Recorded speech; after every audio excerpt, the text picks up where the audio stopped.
Bonjour à tous et bienvenue sur ma chaîne de tribulation littéraire. Aujourd'hui mes petits loups, je suis ravie de vous retrouver pour un nouvel update lecture du mois. Il faut dire que le mois d'octobre a été, contre toute attente, un espèce de désert de lecture. Je sais pas trop ce qui s'est passé, mais mon envie de lecture s'est un petit peu ralentie, malgré le fait que j'ai quand même fait une excellente lecture qui n'est autre qu'un coup de cœur. Et donc du coup j'ai très peu de choses à vous présenter, donc j'ai décidé ce mois-ci de remettre ensemble graphique et roman, histoire que ça prenne un petit peu plus d'ampleur. Je vais donc vous présenter dans cette update lecture deux romans que j'ai lus au mois d'octobre, ainsi que les deux lectures graphiques que j'ai faites ce mois-ci aussi. Je sais, c'est pas beaucoup, mais écoutez, il y a des mois comme ça, il faut les prendre comme ils viennent, et puis tant pis. Ce qui explique peut-être mon manque d'entrain ce mois-ci, c'est la première lecture que j'ai faite durant le mois d'octobre. Et il s'agit de Jusqu'au dernier. Pour tout vous dire, je ne me souviens plus du nom de l'autrice, mais comme je vous mets de la couverture par ici, vous retrouverez bien dessus le nom de l'autrice. C'est publié chez Casterman et je vais être assez expéditive sur ce titre, je pense. Mais d'abord, je vais vous faire un résumé quand même. C'est l'histoire d'une jeune fille, sa mère est une sorcière, mais les sorcières du Moyen-Âge qui aidaient les gens dans beaucoup de choses, qui étaient soigneuses avant tout. Et un jour, elle va voir sous ses yeux sa mère se faire tabasser et tuer par un groupe de 4 ou 5 hommes. Et elle va prendre la fuite avec sa petite sœur. Et elle ne va avoir de cesse de se venger. Voilà, grosso modo, le résumé. J'avoue que j'étais très tentée par cette histoire. Pour Halloween, je trouvais qu'on était parfaitement dans le thème. Et puis, il ne s'est rien passé pendant ma lecture. J'ai détesté l'héroïne principale, vraiment, elle me sortait par les yeux, elle me faisait lever les yeux au ciel sans cesse. Ses réflexions me pompaient l'air. Sa petite sœur était un peu mieux et en même temps pas beaucoup mieux. Enfin, des fois, c'est surtout, je comprenais pas bien la relation qu'elles avaient entre elles, parce que la petite était sans cesse gentille, etc. et l'autre, juste par principe, elle était vénère.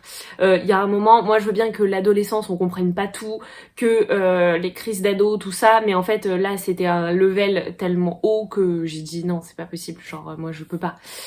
Donc du coup, je n'ai pas aimé les personnages, je n'ai pas aimé l'histoire non plus, qui est hyper attendue.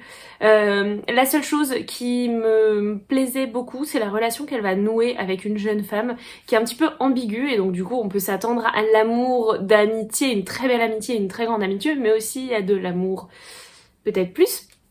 Et ça n'est jamais développé, et c'était la seule chose qui m'intéressait dans ce roman, donc autant dire que ça a été une catastrophe, et c'est peut-être ce qui m'a fait un petit peu ralentir le rythme de lecture après cette catastrophe, disons-le.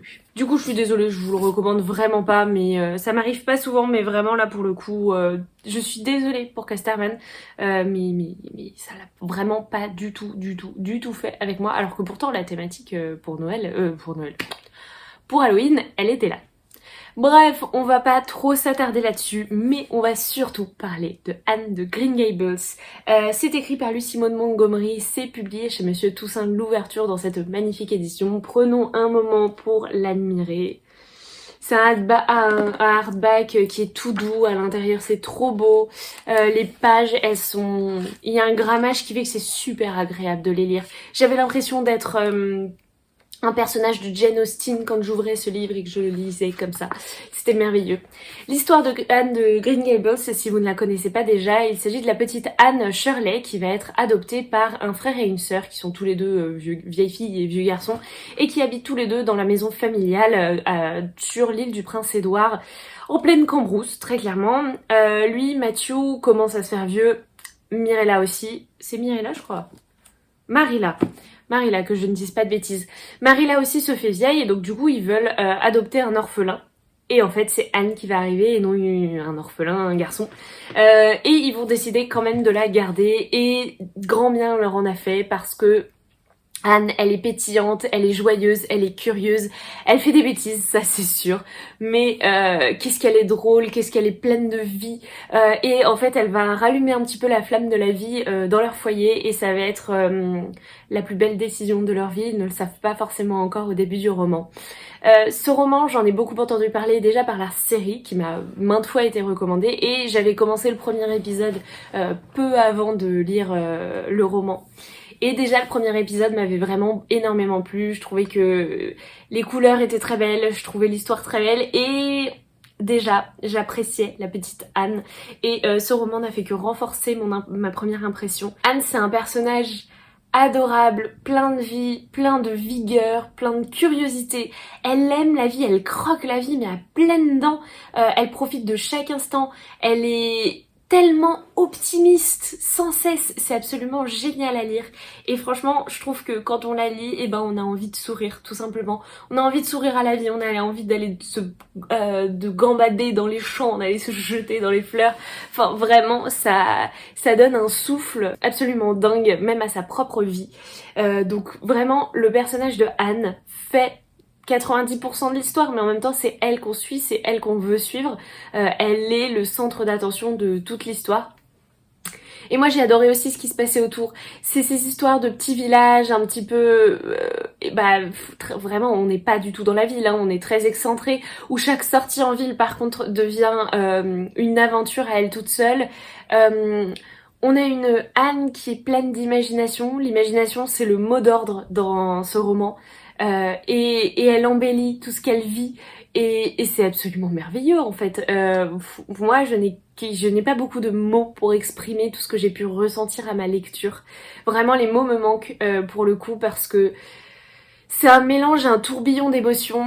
Il y a pas beaucoup de tristesse mais il y a de la nostalgie parfois qui vient se mêler quand on voit que Anne grandit si vite et vraiment les pages passent beaucoup trop vite et sont passées beaucoup trop vite à mon goût parce que j'avais envie de la voir encore jeune, encore toute pétillante parce qu'on va voir que quand elle grandit, elle perd pas de sa superbe mais forcément elle se transforme, forcément elle est en train de devenir femme et elle perd un tout petit peu de cette candeur et de cette naïveté qu'elle avait enfant.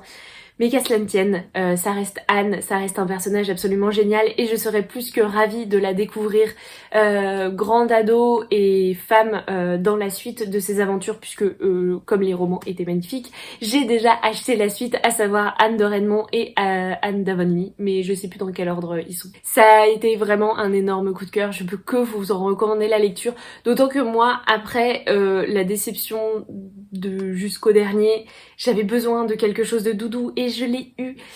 J'avoue que je l'ai pas dévoré parce que c'est pas un roman qui se dévore où on tourne les pages, on veut absolument savoir ce qui va se passer.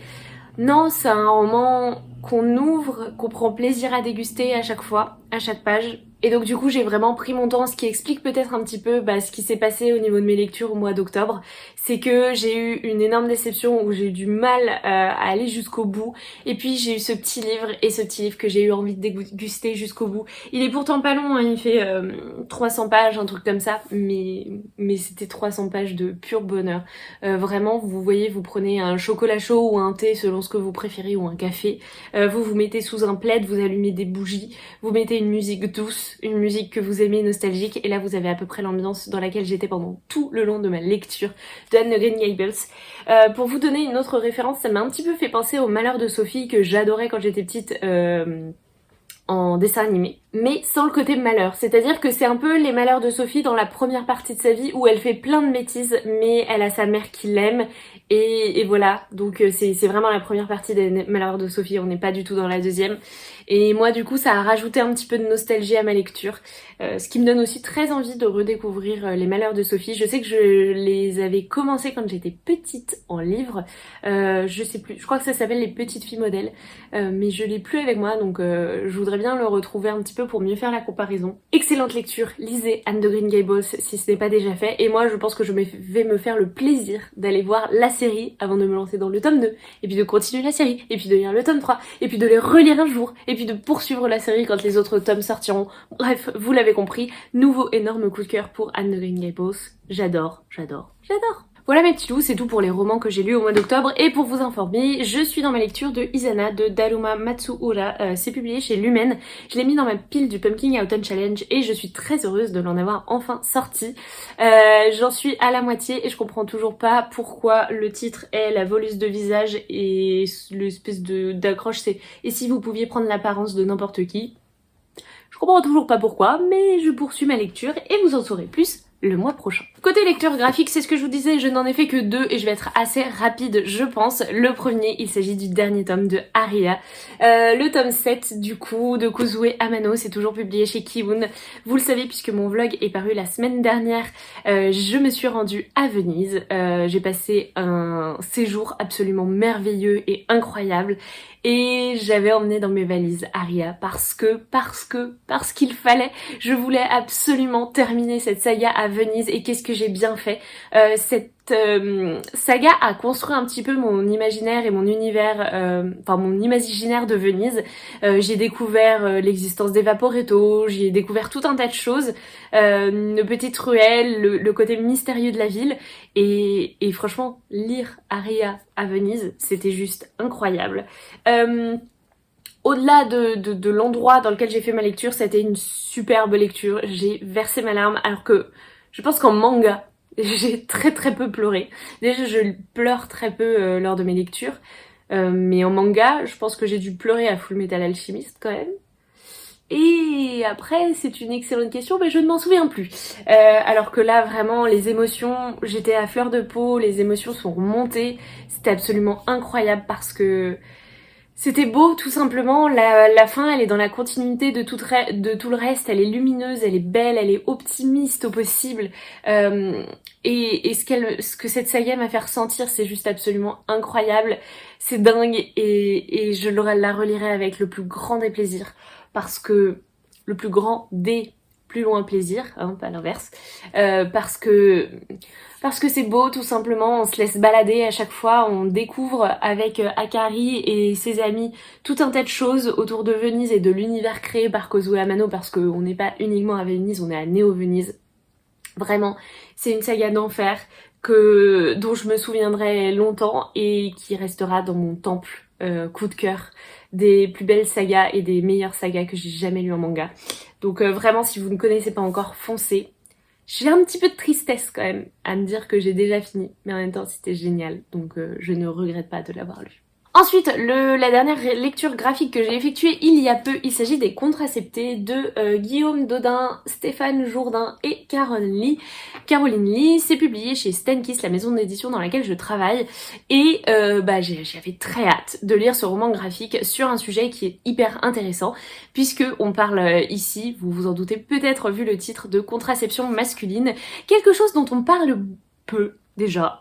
Et quand on en parle, on se rend compte que qu'est-ce qu'il y a en contraception masculine?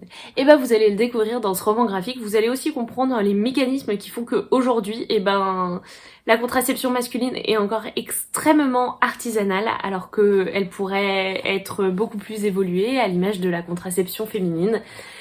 C'est un roman graphique hyper important qui montre du doigt beaucoup de problèmes vis-à-vis de ça, vis-à-vis des recherches qui ont pu être effectuées sur la contraception masculine, qui ont prouvé énormément de choses, mais qui n'ont pas pu aller plus loin parce que aucun laboratoire pharmaceutique ne s'en est emparé, parce que ça n'est jamais allé plus loin. Pourquoi les hommes refuseraient-ils de se contracepter? C'est un roman graphique qui pose énormément de questions, qui pousse à la réflexion pour soi-même, dans un couple, ou aussi entre amis. Et c'est toujours hyper important parce que ça ouvre le débat, ça permet d'ouvrir un petit peu les idées. Et en fait, on se rend compte qu'il y a aussi beaucoup de mecs qui se sont jamais posé la question. Ils se sont jamais demandé mais pourquoi c'est à sa copine ou sa femme ou quoi que ce soit, ou sa partenaire tout simplement, de se contracepter et pas à lui en fait. Et je trouve que c'est hyper intéressant parce que le roman graphique va aussi un petit peu essayer de comprendre les mécanismes qu'il y a derrière ce manque d'information, ce manque de prise de conscience chez les hommes. Bref, pour moi, c'est un indispensable d'une bibliothèque graphique. J'espère vraiment qu'il fera bouger les choses. On ne sait jamais, c'est un pavé dans la mare. On verra bien. En tout cas, ça a été une excellente lecture que je ne peux que vous recommander. Sur ce, mes petits loups, c'est déjà tout pour cette update lecture. J'espère vraiment qu'il vous aura plu. Comme je l'avais dit, voilà, j'ai fait très peu de lecture, mais peut-être que j'y arriverai plus à lire au mois de novembre, je ne sais pas. En tout cas, Izana est déjà bien avancé, ça aurait presque pu être dans cette update lecture, mais je le filme le 31 octobre et je ne pense pas non plus le terminer aujourd'hui. Mais c'est pas grave, il sera dans celui du mois de novembre. J'espère que vous avez fait de belles lectures, n'hésitez pas à me dire en commentaire si vous avez eu des coups de cœur ou même des déceptions, venez en parler dans les commentaires. Et si vous avez lu certains des livres que j'ai présentés, livres et romans graphiques, n'hésitez pas à ce qu'on en papote. Ça se trouve, vous avez eu des avis complètement différents de moi, que ce soit pour Jusqu'au dernier, Anne de Green Gables ou les lectures graphiques. Sur ce, je pense qu'il est temps de refermer cette vidéo. Je vous souhaite de faire de très belles lectures et je vous dis à très vite. Salut les petits loups!